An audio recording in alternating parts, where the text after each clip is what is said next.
Walter Scott Weekend Review 101. We had a lot of rain over the weekend, which raised up the level of the lake, and thankfully, however, none of our boats floated away. They all stayed where they were. They just needed a bit of rearranging. We also went ahead and began moving our goats towards their new home. This will be further away from the road and keep them a little bit safer in case they ever do manage to get out.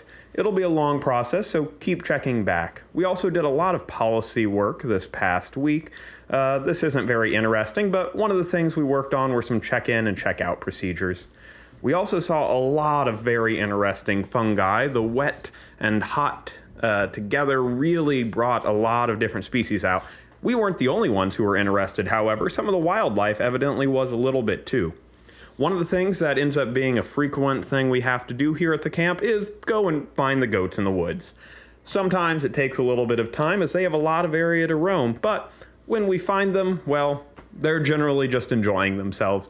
Like this, where they just decided to lay underneath a shelter to get out of the sun during the hot part of the day.